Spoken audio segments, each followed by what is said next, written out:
Hi friends, welcome back to my YouTube channel. ಯಾರೆಲ್ಲ ನಮ್ಮ ಚಾನಲನ್ನು ಸಬ್ಸ್ಕ್ರೈಬ್ ಮಾಡ್ತಾ ನೋಡ್ತಾ ಇದ್ದೀರಾ, ಪ್ಲೀಸ್ ಸಬ್ಸ್ಕ್ರೈಬ್ ಮಾಡಿ ಸಪೋರ್ಟ್ ಮಾಡಿ ಫ್ರೆಂಡ್ಸ್. ಹಾಗೆ ಈ ವಿಡಿಯೋ ಇಷ್ಟ ಆದಲ್ಲಿ ಒಂದು ಲೈಕ್ ಮಾಡೋದನ್ನು ಮರಿಬೇಡಿ. ನಿನ್ನ ಜೊತೆ ನನ್ನ ಕತೆ ಇಂದಿನ ಸಂಚಿಕೆಯಲ್ಲಿ ಏನಾಗುತ್ತೆ ಅಂತ ನೋಡೋಣ ಬನ್ನಿ. ಸಂಚಿಕೆ ಶುರುವಿನಲ್ಲಿ ಅಪೇಕ್ಷಾ ಮತ್ತು ಅಶ್ವಿನಿ ಇಬ್ರು ಅಡುಗೆ ಮನೇಲಿ ಕೂತ್ಕೊಂಡು ಏನೋ ತಿಂತಾ ಇರ್ತಾರೆ. ಅಲ್ಲೇ ಅಡುಗೆ ಮನೆ ಕ್ಲೀನ್ ಮಾಡ್ತಿದ್ದ ಸಂಗೀತ, ಅಪ್ಪು ಹೋಗಿ ಅಲ್ಲಿ ಡೈನಿಂಗ್ ಟೇಬಲ್ ಮೇಲೆ ಕೂತ್ಕೊಂಡು ತಿನ್ಬಾರ್ದಾ, ಇಲ್ಲಿ ನಾನು ಕ್ಲೀನ್ ಮಾಡ್ತಾ ಇದ್ದೀನಲ್ವಾ ಅಂತ ಸಂಗೀತ ಹೇಳಿದಾಗ, ಅಮ್ಮ ನಾನು ಇಲ್ಲಿ ಏನಾದರೂ ಕುತ್ಕೊಂಡು ತಿಂದರೆ ನಿನಗೆ ಸಮಸ್ಯೆನಾ ಅಂತ ಅಪ್ಪು ಕೇಳ್ತಾಳೆ. ಅಯ್ಯೋ ನಂಗೇನು ಸಮಸ್ಯೆ ಇಲ್ಲಮ್ಮ ತಾಯಿ, ನೀನು ಎಲ್ಲಿ ಬೇಕಾದರೂ ಕುತ್ಕೊಂಡು ತಿನ್ನು ಸಂಗೀತ ಅವ್ರು ಹೇಳ್ತಾರೆ. ಅದೇ ಟೈಮಿಗೆ ಅಲ್ಲಿಗೆ ಅಮ್ಮ ಅಂದ್ಕೊಂಡು ಅಜಿತ್ ಬರ್ತಾರೆ. ಏನು ಇಷ್ಟೊತ್ತಲ್ಲಿ ಬಂದಿದ್ಯಾ, ಏನಾದರೂ ಬೇಕಿತ್ತಾ? ಏನು ಇಷ್ಟು ಸರಿ ಹೇಳಿದ್ದೀನಿ ನಿನಗೆ, ಏನಾದರೂ ಬೇಕಾದರೆ ಒಂದು ಫೋನ್ ಕಾಲ್ ಮಾಡು, ನಾನೇನು ರೂಮಿಗೆ ತಂದು ಕೊಡ್ತೀನಿ ಅಂತ ಸಂಗೀತ ಹೇಳ್ತಾರೆ. ಭೂಮಿಗೆ ಸ್ವಲ್ಪ ಕೋಲ್ಡ್ ಆಗಿದೆ, ಅವಳಿಗೆ ಒಂದು ಸ್ವಲ್ಪ ಬಿಸಿನೀರು ಬೇಕಾಗಿತ್ತು. ಓ ಹೌದಾ, ದೇವಸ್ಥಾನದಿಂದ ಬರ್ತಾ ಭೂಮಿ ಒಂದು ಸ್ವಲ್ಪ ನೆಂದುಬಿಟ್ಲು, ಚುಕ್ಕಿ ಶೀತ ಆಗ್ಬಿಟ್ಟಿದ್ಯಾ ಪಾಪ ಭೂಮಿ, ಹಾಗಾದರೆ ಅರ್ಶಿನ ಹಾಲು ಮಾಡ್ಕೊಡ್ತೀನಿ ತಡಿ ಇದ್ದಾಗ, ಅಯ್ಯೋ ಬೇಡಮ್ಮ ಅವಳಿಗೆ ಹಬ್ಬೆ ತೊಗೊತಾಳಂತೆ, ಬಿಸಿನೀರೇ ಬೇಕಂತೆ ಅಂತ ಅಜಿತ್ ಹೇಳ್ತಾನೆ. ಅಜಿತ, ಭೂಮಿ ಕೈ ನೋವು ಈಗ ಹೇಗಿದೆಯೋ, ಸ್ವಲ್ಪನಾದರೂ ಕಡಿಮೆ ಆಗಿದೆಯಾ ಅಂತ ಸಂಗೀತ ಕೇಳ್ತಾರೆ. ಅಮ್ಮ ಅದು ಗುಂಡೆಟ್ ಬಿದ್ದಿರೋದಲ್ವಾ ಅಮ್ಮ, ಅಷ್ಟು ಬೇಗ ನೋವು ಕಡಿಮೆ ಆಗೋದಿಲ್ಲ, ನಿಧಾನಕ್ಕೆ ವಾಸಿ ಆಗುತ್ತೆ ಅಂತ ಅಜಿತ್ ಹೇಳ್ತಾನೆ. ನಮ್ಮ ಭೂಮಿ ಪಾಪ ಕಣೋ ಅಜಿತ, ಒಂದಲ್ಲ ಒಂದು ಸಮಸ್ಯೆಗಳು ಬರ್ತಾನೆ ಇರ್ತಾವ ಅವಳಿಗೆ ಹೇಳ್ಬಿಟ್ಟು ಸಂಗೀತ ಬಿಸಿನೀರು ಕಾಯಿಸ್ತಾ ಇರ್ತಾರೆ. ಮಗ ಮಾತಾಡೋದನ್ನೆಲ್ಲ ಅಶ್ವಿನಿ ಮತ್ತೆ ಅಪೇಕ್ಷಾ ಅಲ್ಲೇ ಕುತ್ಕೊಂಡು ಕೇಳಿಸ್ಕೊಂತ ಇರ್ತಾರೆ. ಆಗ ಅಶ್ವಿನಿ ಒಂದು ಇಮ್ಯಾಜಿನೇಷನ್ ಮಾಡ್ಕೊತಾಳೆ. ಈ ಕಡೆ ಅಜಿತ್ ಬಿಸಿನೀರು ತಗೊಂಡು ಭೂಮಿ ರೂಮ್ಗೆ ಹೋದಾಗ ಭೂಮಿ ಅಭಯ ತಗೊಳ್ತಿರುವಾಗ ಅಜಿತ್ ಕೂಡ ಆ ಬೆಡ್ಶೀಟ್ ಒಳಗೆ ನುಗ್ತಾನೆ. ಸಾಹೇಬ್ರೆ ನೀವ್ಯಾಕೆ ಬಂದ್ರಿ, ನಿಮಗೆ ಕೋಲ್ಡ್ ಇಲ್ವಲ್ಲ ಅಂತ ಭೂಮಿ ಕೇಳ್ತಾಳೆ. ಹೇಳ್ಬಿಟ್ಟು ಭೂಮಿಗೆ ಕಣ್ಣೊಡಿತಾರೆ ಅಜಿತ್. ಇಬ್ರು ಬೆಡ್ಶೀಟ್ ಒಳಗಡೆನೆ ರೊಮ್ಯಾನ್ಸ್ ಮಾಡ್ತಾ ಇರೋ ತರ ಊಹೆ ಮಾಡ್ಕೊಂಡು ಛೇ ಅಂತ ಹೇಳಿ ಜೋರಾಗಿ ನೆನೆಸ್ಕೊಂಡು ಅಶ್ವಿನಿ ಕಿರ್ಚ್ಕೊಂಡ್ಬಿಡ್ತಾಳೆ. ಅದನ್ನ ನೋಡಿ ಗಾಬರಿಯಾಗಿ, ಯಾಕಮ್ಮ ಏನಾಯ್ತು ಅಂತ ಸಂಗೀತ ಅವ್ರು ಕೇಳ್ತಾರೆ. ಅದು ಏನಿಲ್ಲ ಅತ್ತೆ, ಭೂಮಿಗೆ ಕೋಲ್ಡ್ ಆಗಿದೆ ಅಲ್ವಾ, ಅದನ್ನ ನೆನೆಸ್ಕೊಂಡು ಛೇ ಅಂತ ಹೇಳ್ದೆ ಅಷ್ಟೇ, ಬಿಸಿನೀರು ಇಷ್ಟೊತ್ತಾದ್ರೂ ಕುದಿತಾನೆ ಇಲ್ವಲ್ಲ ಅದಕ್ಕೆ ಬೇಜಾರಾಯ್ತು ಅಷ್ಟೇ ಅಶ್ವಿನಿ ಹೇಳ್ತಾ ಇದ್ರೆ, ಬಾಯ್ರಪ್ಪ ನೀರು ಕಾಯಿತು ತಗೋ. ಸಂಗೀತ ಅವರು ಬಿಸಿನೀರನ್ನ ಕೊಡ್ತಾರೆ ಅಂತೇಳಿ ಅಜಿತ್ ತಗೊಂಡು ಮೇಲ್ಗಡೆ ಹೋಗ್ತಾನೆ.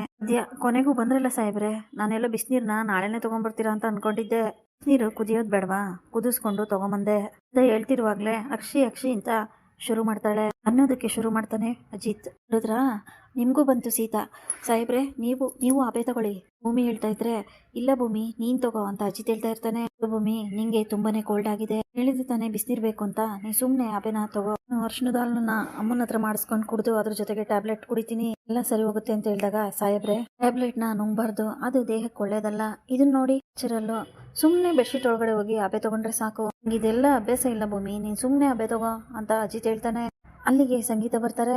ಆವಾಗ್ಲೇನೆ ಬಿಸಿನೀರು ಕೊಟ್ಟು ಕಳ್ಸಿದ್ದೆ, ಇಷ್ಟೊತ್ತಾದ್ರೂ ನೀವಿನ್ನೂ ಅಬೆನೇ ತಗೊಂತಾ ಇಲ್ವಾ ಹೇಳ್ತಿರುವಾಗ ಅಜಿತ್ ಅಕ್ಷಿ ಅಂತಾನೆ.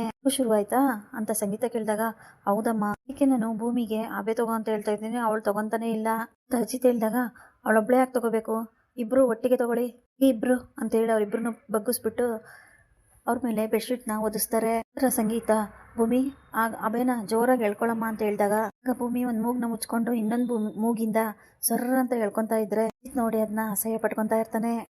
ನೀವು ಹೇಳ್ಕೊಳ್ಳಿ ಜೋರಾಗಿ ಅಂದಾಗ, ಹೇಳ್ಕೊಳ್ಳೋದ್ರಲ್ಲಿ ತುಂಬಾ ಬಿಸಿ ಆಗಿದ್ಯಾ, ಮೊದಲು ಹೇಳ್ಕೊ ಆಮೇಲೆ ಉಳಿದ್ರೆ ನಾನು ಹೇಳ್ಕೊಂತೀನಿ ಅಜಿತ್ ಹೇಳಿ, ಅಮ್ಮ ನಂಗೆ ಸಾಕಾಯ್ತಮ್ಮ ಬಿಟ್ಬಿಡಮ್ಮ ಅಂತ ಹೇಳಿದಾಗ, ಏನೋ ಬಿಟ್ಬಿಡೋದು, ಒಂದ್ ಸ್ವಲ್ಪ ತಾಪೆ ತಗ ಹೋಗು, ಬೆಡ್ಶೀಟ್ ಒಳಗಡೆ ಹೋಗು ಅಂತೇಳಿ ಮತ್ತೆ ಅಜಿತ್ನ ಬೆಡ್ಶೀಟ್ ಒಳಗಡೆ ನುಗ್ಗಿಸ್ತಾರೆ. ನೋಡ ಅಜಿತ, ನೀನೇನು ಹಠ ಮಾಡಂಗಿಲ್ಲ, ಇಲ್ಲೇ ನಿಂತಿರ್ತೀನಿ, ನಾವಿನ್ ಹೇಳೋ ತನಕ ನೀವಿಬ್ರು ಅಬೆ ತಗೊಂತಾ ಇರ್ಬೇಕು, ಬರೋ ಹಾಗಿಲ್ಲ, ಇಲ್ಲೇ ಇದೀನಿ ಅಂತ ಸಂಗೀತ ಅವರು ಹೇಳ್ತಾನೆ ನಿಧಾನಕ್ಕೆ ಅಲ್ಲಿಂದ ಹೊರಟೋಗ್ಬಿಡ್ತಾರೆ. ಸಂಗೀತ ಅಲ್ಲೇ ಇದ್ದಾರೆ ಅನ್ಕೊಂಡು ಭೂಮಿ ಮತ್ತೆ ಅಜಿತ್ ಅಬೆನ ತಗೊಂತಾ ಇರ್ತಾರೆ. ಈ ಕಡೆ ಸತ್ಯಣ್ಣ ಸಾಕ್ಷಿ ಮನೆ ಹತ್ರ ಬಂದ್ಬಿಟ್ಟು ಅಲ್ಲೊಂದು ಹೆಂಗ್ಸ್ ಹತ್ರ ವಿಚಾರಿಸ್ತಾ ಇರ್ತಾರೆ. ಈ ಮನೆಯವ್ರಿದ್ರಲ್ಲ ಅವ್ರೆಲ್ಲೋದ್ರಮ್ಮ ಅಂತ ಗೊತ್ತಿಲ್ಲಪ್ಪ ಅಂತ ಹೆಂಗ್ಸ್ ಹೇಳುತ್ತೆ. ಬಂದು ಈ ಮನೆಗೆ ಎಷ್ಟು ದಿನ ಆಯ್ತು ಅಂತ ಸತ್ಯಣ್ಣ ಕೇಳಿದಾಗ, ಬಂದು ಒಂದೂವರೆ ವಾರ ಆಯ್ತಪ್ಪ ಅಷ್ಟೇ, ಯಾವಾಗೋ ಬರ್ತಾರೆ ಯಾವಾಗೋ ಹೋಗ್ತಾರೆ, ಅವ್ರೇನು ಸರಿಯಾಗಿ ಹೇಳೋದೇ ಇಲ್ಲ ಹೆಂಗ್ಸ್ ಹೇಳುತ್ತೆ. ಅದನ್ನ ಕೇಳಿಸ್ಕೊಂಡಾಗ, ಅಂದ್ರೆ ಸಾಕ್ಷಿ ಅವರು ನನ್ನನ್ನ ಮೀಟ್ ಮಾಡಿದ್ದು ಈಗ 1 ವಾರದ ಮೇಲೆ ಅಲ್ವಾ, ಹಾಗಿದ್ರೆ ಅವರು ನನಗೆ ರಾಣ ಮಗಳು ಅಂತ ಗೊತ್ತಾಗ್ಬಾರ್ದು ಅಂತ ಈ ರೀತಿ ನಾಟಕ ಮಾಡಿದ್ದಾರೆ. ಈ ಮನೆನ ಬಾಡಿಗೆ ತಗೊಂಡು ನನ್ನನ್ನ ಇಲ್ಲಿ ಮೀಟ್ ಮಾಡೋದಕ್ಕೆ ಕರಿತಾ ಇದ್ರು. ಅವರು ಮೊದಲೇ ಎಲ್ಲ ಪ್ಲಾನ್ ಮಾಡಿ, ಅಂದ್ರೆ ಅವತ್ತು ಪ್ಲಾನ್ ಮಾಡಿನೇ ನಾನು ಭೂಮಿಗೆ ಬೇಲ್ ಕೊಡ್ಸೋದಕ್ಕೆ ಹೋಗ್ಬಾರ್ದು ಅಂತ ನನ್ನ ಅವ್ರ ಹತ್ರ ಕರ್ಸ್ಕೊಂಡ್ರು. ರಾಮ್ ಅವ್ರ ವಿಷಯ ಗೊತ್ತಾಗಿ ನಾನು ಶೂಟ್ ಮಾಡಬಾರ್ದು ಅಂತ ಕಾರಣಕ್ಕೆ ನನ್ನನ್ನ ಅವ್ರ ಹತ್ರ ಕರ್ಸ್ಕೊಂಡ್ರು. ಎಲ್ಲದಕ್ಕೂ ಆ ಸಾಕ್ಷಿನೇ ಉತ್ತರ ಕೊಡ್ಬೇಕು, ಸಾಕ್ಷಿ ಯಾಕೆ ಹಿಂಗ್ ಮಾಡಿದ್ರಿ. ಕೋಪದಿಂದ ಸತ್ಯಣ್ಣ ಸಾಕ್ಷಿ ಮನೆ ಹತ್ರ ಹೋಗಿ ಬೆಲ್ನ ಪ್ರೆಸ್ ಮಾಡ್ತಾರೆ, ಡೋರ್ ಬಡಿತಾರೆ, ಲಾಕ್ ಆಗಿರೋದನ್ನ ನೋಡ್ಕೊಂಡು, ಏನಿದು ಲಾಕ್ ಮಾಡಿದಾರಲ್ಲ ಪರವಾಗಿಲ್ಲ ಸಾಕ್ಷಿ, ನೀನ್ ಎಲ್ಲೇ ಇದ್ರು ನಾನ್ ಮಾತ್ರ ಬಿಡೋದಿಲ್ಲ, ನೀವು ಆನ್ಸರ್ ಕೊಡ್ಲೇಬೇಕು ಸಾಕ್ಷಿ. ತುಂಬಾನೇ ಕೋಪದಿಂದ ಸತ್ಯಣ್ಣ ಬಡಬಡಾಯಿಸ್ತಾ ಇರ್ತಾರೆ.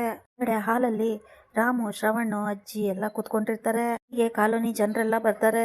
ಆಗ ಶ್ರವಣ್ ಏನ್ರಿ ಸದಾನಂದ್ ಇಲ್ಲಿವರೆಗೂ ಬಂದ್ಬಿಟ್ಟಿದ್ದೀರಾ, ಏನು ವಿಷಯ ಅಂತ ಕೇಳಿದಾಗ ಅದು ಸಾಹೇಬ್ರನ್ನ ನೋಡೋದಕ್ಕೆ ಅಂತ ಬಂದ್ವಿ, ಅವ್ರ ಹತ್ರ ಸ್ವಲ್ಪ ಕೆಲಸ ಇತ್ತು. ಅದರಲ್ಲಿ ಏನ್ ಸದಾನಂದ್ ನಾನು ನೋಡ್ಕೊಂಡು ಇಲ್ಲಿವರೆಗೂ ಬಂದಿದ್ದೀರಾ ಅಂತ ಅಜಿತ್ ಬರ್ತಾರೆ. ನಿಮ್ಮಿಂದ ನಾವು ಕಾಲೋನಿಯಲ್ಲಿ ಮತ್ತೆ ಒಟ್ಟಿಗೆ ಸಂಸಾರ ಮಾಡೋ ರೀತಿ ಆಗಿದೆ. ಮನೆಗಳು ನಮಗೆ ಸಿಕ್ಕಿದೆ, ನಮ್ಮ ಮನೆಗಳಲ್ಲಿ ನಾವು ಹೆದರಿಕೆ ಇಲ್ದೇನೆ ಮಾಡ್ತಾ ಇದೀವಿ ಅಂದ್ರೆ ಅದಕ್ಕೆ ನೀವೇ ಕಾರಣ. ನಿಮಗೆ ಚಿಕ್ಕದಾಗಿ ಸನ್ಮಾನ ಮಾಡೋಣ ಅಂತ ಅನ್ಕೊಂಡಿದೀವಿ ಸದಾನಂದ್ ಹೇಳ್ತಾರೆ. ಆಗ ಅಜಿತ್ ಅದೆಲ್ಲ ಏನು ಬೇಕಾಗಿಲ್ಲ, ಡ್ಯೂಟಿ ನಾನು ಮಾಡಿದ್ದೀನಿ ಅಷ್ಟೇ ಅಂತ ಅಜಿತ್ ಹೇಳ್ತಾನೆ. ಸಾಹೇಬ್ರೆ ಅದು ನಿಮ್ ದೊಡ್ಡ ಗುಣ, ಆದ್ರೆ ನನ್ನ ಕೆಲಸ ನಾನು ಮಾಡ್ಲೇಬೇಕು ಸಾಹೇಬ್ರೆ, ನಮ್ಮ ಮನ್ಸು ತೃಪ್ತಿಗಾದ್ರೂ ನೀವು ಇದನ್ನ ಸ್ವೀಕರಿಸಲೇಬೇಕು ಅಂತ ಹೇಳಿದಾಗ ಸರಿ ಅದೇನ್ ಮಾಡ್ತೀರೋ ಮಾಡ್ರಿ ಅಂತ ಅಜಿತ್ ಹೇಳ್ತಾನೆ. ಸರಿ ಅಂತ ಹೇಳ್ಬಿಟ್ಟು ಅಜಿತ್ನ ಕೂರಿಸಿ ಅಜಿತ್ಗೊಂದು ಶಾಲು ಹೊದಿಸಿ ಕುತ್ತಿಗೆಗೊಂದು ದಾರ ಹಾಕ್ಬಿಟ್ಟು ಹೀಗೆ ಅಣ್ಣೀರು ಬುಟ್ಟಿ ಕೊಟ್ಬಿಟ್ಟು ಸಾಹೇಬ್ರಿಗೆ ಜೈ ಅಂತ ಹೇಳಿ ಜೈಕಾರ ಹಾಕೋದಕ್ಕೆ ಶುರು ಮಾಡ್ತಾರೆ. ಒಂದ್ ಕಡೆ ಭೂಮಿ ಇದನ್ನೆಲ್ಲ ನೋಡಿ ಕನಸು ಕಾಣೋದಕ್ಕೆ ಶುರು ಮಾಡ್ತಾಳೆ. ಸೈನಿಕ ಚಿತ್ರದ ಸಾಂಗಿಗೆ ಭೂಮಿ ಕನಸಲ್ಲೇ ಡ್ಯಾನ್ಸ್ ಮಾಡ್ತಾ ಇರ್ತಾಳೆ. ಸ್ವಲ್ಪ ಹೊತ್ತಾದ್ಮೇಲೆ ಕನಸಿಂದ ಹೊರಗಡೆ ಬಂದು ಭೂಮಿ ತನ್ನ ಪಾಡಿಗೆ ತಾನು ನಗ್ತಾ ಇರ್ತಾಳೆ.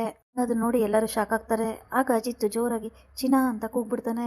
ಭೂಮಿ ಬೆಚ್ಚಬಿದ್ದು ಏನ್ ಸಾಹೇಬ್ರೆ ಇನ್ನ ನಿಂತ್ಕೊಂಡಲ್ಲೇ ಕನಸು ಕಾಣ್ತಾ ಇದೀಯಾ ಅಂತ ಹೇಳಿದಾಗ ಅಯ್ಯೋ ಸಾಹೇಬ್ರೆ ನಿಮಗೆ ಇವ್ರ ರೀತಿ ಎಲ್ಲ ಮಾಡ್ತಾ ಇರೋದು ನೋಡಿ ನಾನು ಕನಸಲ್ಲೇ ಸೈನಿಕ ಪಿಕ್ಚರ್ ಹಾಡಿಗೆ ಡ್ಯಾನ್ಸ್ ಮಾಡ್ತಾ ಇದ್ದೆ ಸಾಹೇಬ್ರೆ, ಇಮ್ಯಾಜಿನೇಷನ್ಗೆ ಹೋಗ್ಬಿಟ್ಟಿದ್ದೆ ಸಾಹೇಬ್ರೆ ಅಂತ ಭೂಮಿ ಹೇಳಿದಾಗ ಇಮ್ಯಾಜಿನೇಷನ್ ಕೇಳಿ ನಂಗೂ ತುಂಬಾನೇ ಖುಷಿ ಆಯ್ತು ಬಿಡು ಭೂಮಿ ಅಂತ ಅಜಿತ್ ಹೇಳ್ತಾನೆ.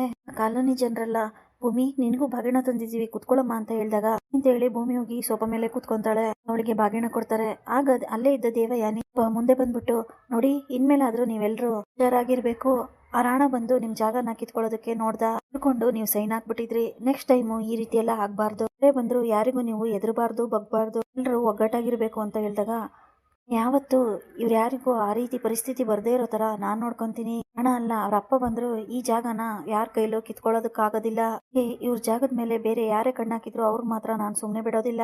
ಅಜಿತ್ ಕೋಪ ಮಾಡ್ಕೊಂಡು ಹೇಳ್ತಾರೆ. ಕೇಳಿಸ್ಕೊಂಡು ಅಶ್ವಿನಿ ಮತ್ತೆ ದೇವಯಾನಿ ಇಬ್ರು ಸೈಲೆಂಟ್ ಆಗ್ಬಿಡ್ತಾರೆ. ಕಾಲೋನಿ ಜನ ಎಲ್ಲ ಮನೆಯವರೆಲ್ಲರ ಹತ್ರನೂ ಬಂದ್ಬಿಟ್ಟು ನೋಡಿ ನಮ್ಮಿಂದ ನಿಮ್ಗೆ ಏನಾದ್ರೂ ತೊಂದರೆ ಆಗಿದ್ರೆ ದಯವಿಟ್ಟು ನಮ್ಮನ್ನ ಕ್ಷಮಿಸ್ಬಿಡಿ, ಅಜ್ಜಿ ರಾಮು ಶ್ರವಣ್ ಅವ್ರ ಹತ್ರ ಎಲ್ಲ ಬೇಡ್ಕೊಂತಾ ಇರ್ತಾರೆ.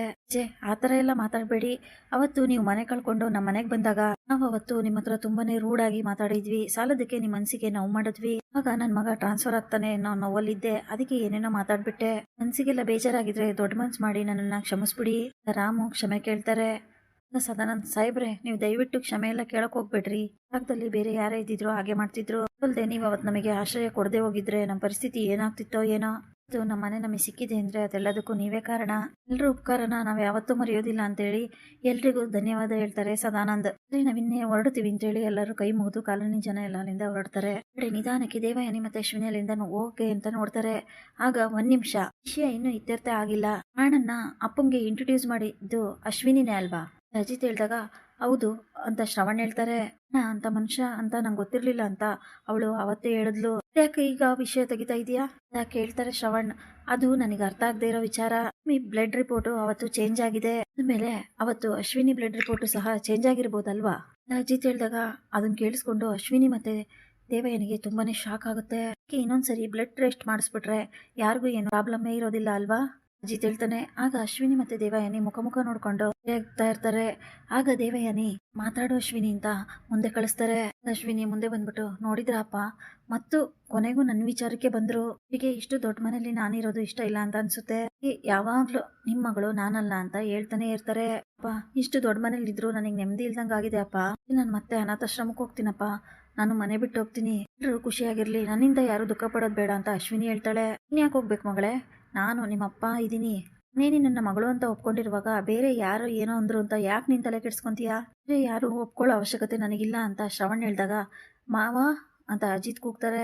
ದಂಗಲ್ಲ ಮಾವ ಅಂತ ಅಜಿತ್ ಹೇಳಕ್ ಬಂದಾಗ ಸಾಕು ಮುಚ್ಚೋ ಬಾಯಿ, ನೀನ್ ಯಾರೋ ನನ್ನ ಮಗಳ ಬಗ್ಗೆ ಮಾತಾಡೋದಕ್ಕೆ, ಅವತ್ತು ನೀನ್ ಹಠ ಮಾಡಿದೆ ಅಂತ ನಾನು DNA ಟೆಸ್ಟ್ ಮಾಡಿಸೋದಕ್ಕೆ ಒಪ್ಕೊಂಡೆ, ಮತ್ತೆ ಅದೇ ಅಂತ ಹೇಳ್ತಾ ಇದ್ರೆ ನನ್ನ ಮಾತ್ರ ಸುಮ್ಮನೆ ಇರೋದಿಲ್ಲ, ಮನಸ್ವಿನಿನ ನಾನೇ ನನ್ನ ಮಗಳು ಅಂತ ಒಪ್ಕೊಂಡಿದ್ದೀನಿ, ಯಾರನ್ನೋ ನಮ್ಸೋ ಅವಶ್ಯಕತೆ ನನಗಿಲ್ಲ, ಇತ್ತೀಚೆಗಷ್ಟೇ ನೀವು ಮಾಡಿರೋ ತಪ್ಪನ್ನೆಲ್ಲ ಮರೆತು ಆ ಹುಡುಗಿ ಮೇಲೆ ಪ್ರೀತಿ ತೋರ್ಸೋದಕ್ಕೆ ಶುರು ಮಾಡಿದೀನಿ, ನೀವು ನಿಮ್ಮ ಹಳೆ ಖ್ಯಾತೆನ ತೆಗೆದು ಅದನ್ನೆಲ್ಲ ಹಾಳು ಮಾಡ್ಕೋಬೇಡಿ, ಅಕ್ಕ ನಿನ್ ಮಗನಿಗೆ ಬುದ್ಧಿ ಹೇಳು, ಅಂದ್ರೆ ನಾನೇನ್ ಮಾಡ್ತೀನೋ ನನಗೇ ಗೊತ್ತಿಲ್ಲ ಅಂತ ಶ್ರವಣ್ ಹೇಳ್ತಾರೆ. ಮತ್ತೆ ಇದು ಹೀಗೆ ರಿಪೀಟ್ ಆಗ್ತಾ ಇದ್ರೆ ನಾನು ಮತ್ತೆ ಮನಸ್ವಿನಿ ಈ ಮನೆಯಿಂದ ಶಾಶ್ವತವಾಗಿ ದೂರ ಉಳಿಬೇಕಾಗುತ್ತೆ ಅಂತ ಶ್ರವಣ್ ಹೇಳ್ತಾರೆ. ಇಲ್ಲಿಗೆ ಈ ಸಂಚಿಕೆ ಮುಕ್ತಾಯವಾಗುತ್ತದೆ. Thanks for watching.